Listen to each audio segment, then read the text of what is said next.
Wire and cable company द्वारा ये पवित्र पावन शिव महापुराण की कथा का दिव्य और भव्य आयोजन आयोजित किया गया है। एक बार यजमान परिवार के लिए जोरदार ताली बजाकर स्वागत, वंदन, अभिनंदन। जिन्होंने इस पवित्र पावन शिव महापुराण की कथा को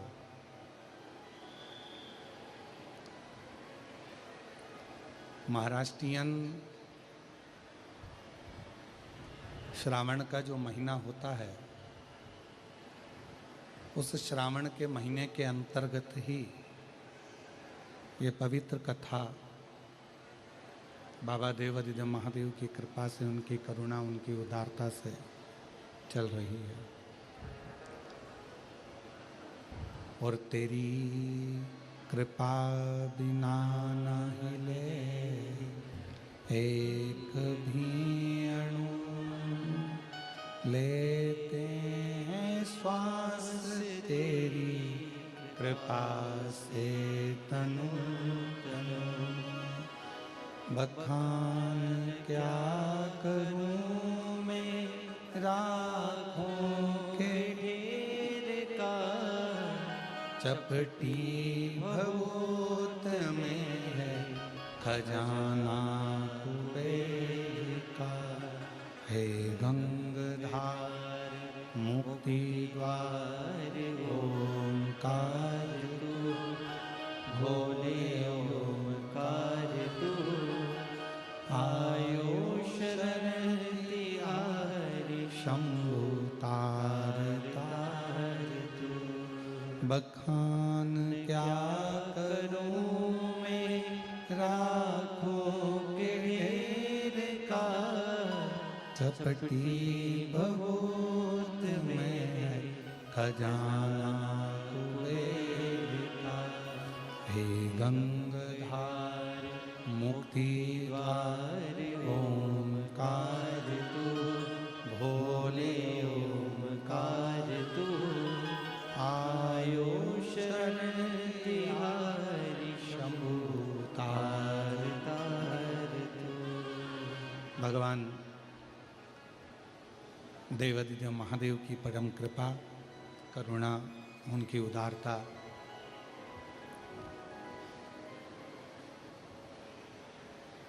शायद हैदराबाद वालों ने सोचा भी नहीं होगा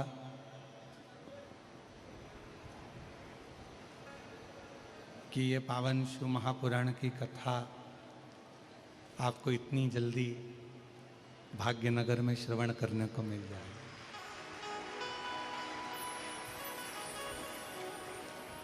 क्यों?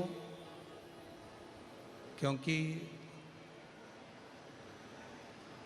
कथा के जितने श्रोता हैं वो सब भाग्यनगर में रहने वाले, हैदराबाद में रहने वाले जितने भी श्रोता भाई बहन हैं, उन सबके मन में ये भाव उत्पन्न होता है कि इतना भीड़ इकट्ठा होता है, इतना गर्दी होता है, इतना शिव भक्त श्रवण करने के लिए आते हैं, और भाग्यनगर हैदराबाद में सब जगह पर इतना बस्ती है, तो कथा होए तो होए कहाँ। पर मैं श्री ब्रजगोपाल जी भूतड़ा जी को बहुत बहुत धन्यवाद देता हूँ, जिनके माध्यम से ये कथा आज भाग्यनगर में हैदराबाद शमशाबाद की इस पवित्र धरा पर आयोजित हो रही है। और इसमें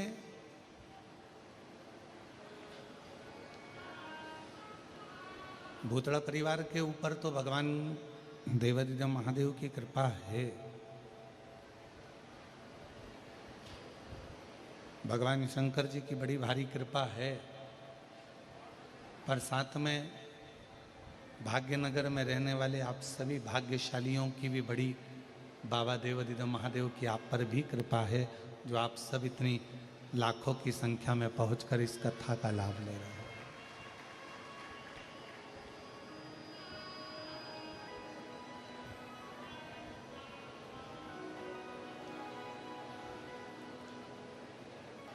श्रीमती दीपाली भाभी जी के पिताजी कल कह रहे थे, गुरुजी हैदराबाद में इतना पानी कभी नहीं आया जो पानी अभी गिर रहा है, जलवृष्टि हो रही है। और शिव महापुराण में इतना पानी आ रहा है। हमने उनसे कहा कि बाबूजी, हैदराबाद वालों ने जितना जल शिव जी को चढ़ाया होगा तो शंकर जी का इतना सुंदर आयोजन है तो शंकर जी भी तो कुछ कृपा करेगा ही।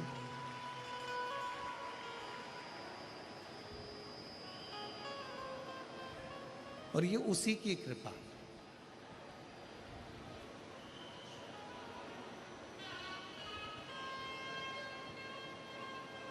महाराष्ट्रियन श्रावण का महीना है।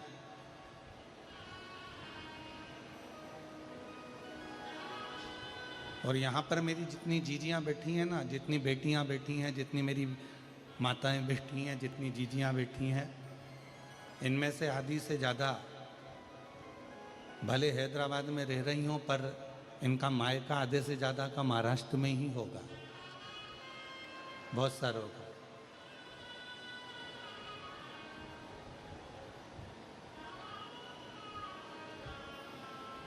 और ये शिव की उदारता से ये कथा भाग्यनगर तक पहुंची है। स्वर्गीय श्री रामनिवास जी भूतड़ा जी की स्मृति में स्वर्गीय श्रीमती शकुंतला देवी जी की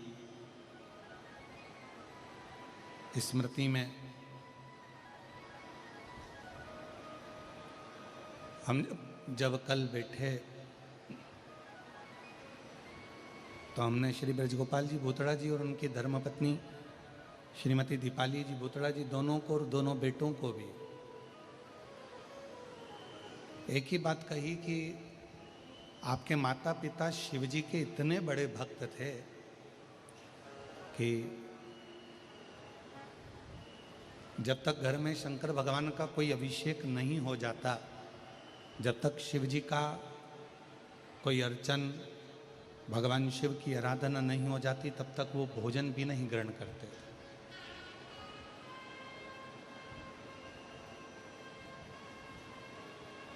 और मैं स्वर्गीय रामनिवास जी भूतड़ा जी के बेटा बेटियों को बहुत बहुत धन्यवाद देता हूं कि उन्हीं के संस्कार आज आपके अंदर समाहित हैं और आप उन संस्कारों के पोषण में ही ये शिव महापुराण की दिव्य और भव्य कथा का आयोजन करा रहे हैं।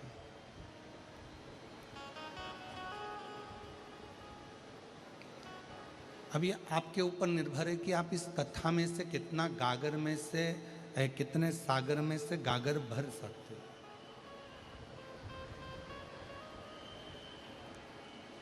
आप कितना ग्रहण कर सकते हो।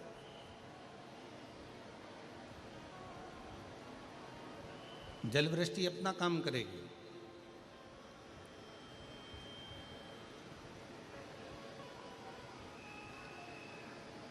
कीचड़ अपना काम करेगा। आप किस भाव से कहाँ बैठकर किस रूप में भगवान शंकर की अविरल कथा का रसपान करेंगे, ये आपके ऊपर निर्भर करता है।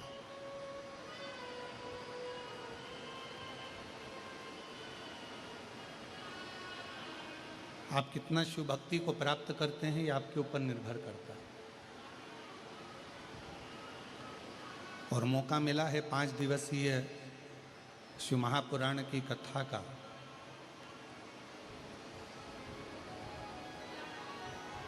जो 13 तारीख आज से प्रारंभ हो रही है, 1 बजे से 4 बजे तक, 17 तारीख तक चलेगी। उसमें से आप कितना ग्रहण करते हो, कितना लेते हो और कितना अपनी जिंदगी में उतारते हो, ये आपके ऊपर निर्भर करता है। एक देवराज नाम का ब्राह्मण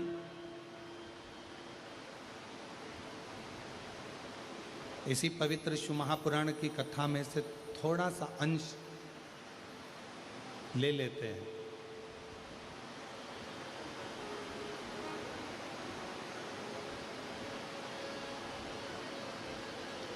और देवराज नाम का ब्राह्मण जब छोटा सा एक 24,000 श्लोक के इस शिव महापुराण में से एक थोड़ा सा अंश लेकर भगवान शंकर के कैलाश धाम में जाकर निवास